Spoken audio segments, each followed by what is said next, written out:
You know, Angelo, we know that you were one of the participants in the High Desert Heart Institute study that had 35 initial participants. Tell us a little bit about how you got involved in that study. In fact, maybe let's even go back a little bit and tell us a little bit about your health condition that led you to seek out the help of Dr. Cici and the High Desert Heart Institute. Well, ever since I come up here, I've had heart problems, primarily starting out with atrial fibrillation, and then ultimately I required a pacemaker to be put in. What happened is in December, actually December 20th to be specific, of 2008, I had a renal failure, congestive heart failure, and pacemaker failure concurrently. And it necessitated my being sent to the hospital. Paramedics came, and I went into the hospital, and they ultimately decided they were going to have to do surgery, and it was supposed to be very dangerous because I'd been also, because of my atrial fibrillation, I'd been taking blood thinner, so taking and doing surgery at that time was going to be very dangerous. They told my wife to make that decision for me because I wasn't able to do it at the time. I was really out.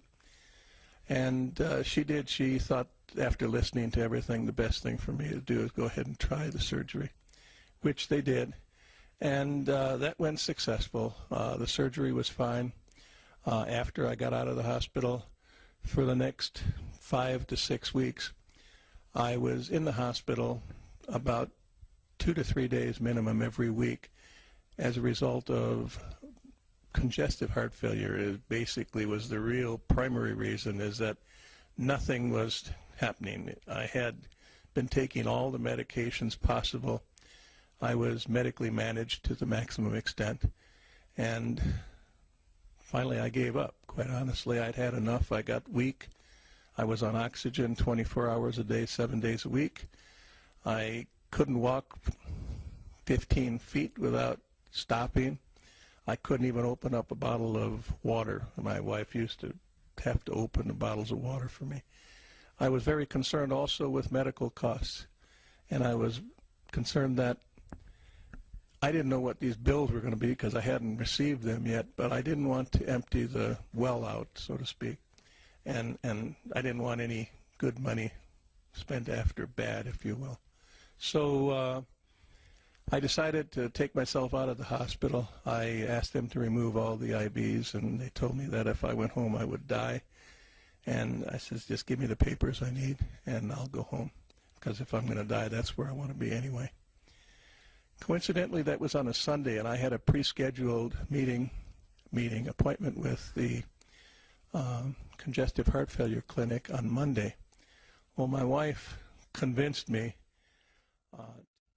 Well, on Monday, I mentioned that I was going to go to the congestive heart failure clinic. I went there, and Dan Austin, who is the clinical director there, and Dr. Cici recommended that I go on a study of a product called proarginine, which is a dietary supplement. Well, I was just a little bit set back that they'd been doing everything they could. I felt, you know, what are you going to do with a dietary supplement? And in all truthfulness, I didn't really think it was going to work, but they also told me they were going to do a tremendous amount of testing.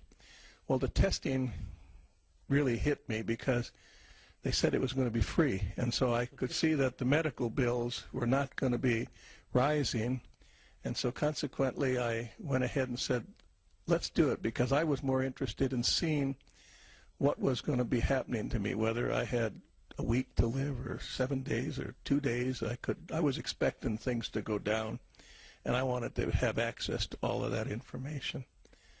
So I did what they said, and I went on the proarginine, and there were 35 people total, and in a few short weeks I began to actually feel better.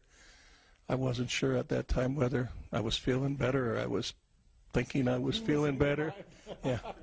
But actually I was feeling better. By the end of 3 months, I felt really pretty good. By the end of the 3rd month, I was doing things that I hadn't been able to do for years. My wife is the one who told me that she believed that I had more energy than I ever had in my life. And I really thought that maybe she should go on Pro-Arginine too, because I think she forgot our honeymoon, because I knew I had more energy then. And here I am ready to go on a second honeymoon because of the Pro-Arginine. And tell us a little bit more about some of the other people you associated with in the study.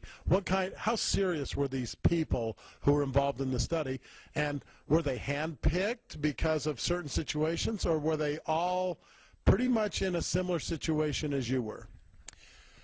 Well, they were handpicked, but they were handpicked on the basis of they picked the worst people. There were 33 that I know of out of the 35 that were what I'm going to refer to as, my term is nearly deads, okay, including me. And I got to meet the greater majority of them while we were there. And I could see that they were getting well in talking with them, because I actually spent about 4 to 5 hours at the clinic once or twice a week getting all these tests done. And we've had people who were at the clinic who had legs that they were told by their own doctor to have it amputated. They did not have it amputated because they didn't want to, but after taking this study, not for the leg, but for the congestive heart failure, that leg has ended up looking great. It's good and doesn't require amputation. That's on one person. Another person was in there taking magnesium. They were there 3 times a week with getting IVs for magnesium because they couldn't get their magnesium level to the minimum required. They also had heart problems, but they were in there for this reason. The first thing they happened to notice was that the magnesium count was increasing.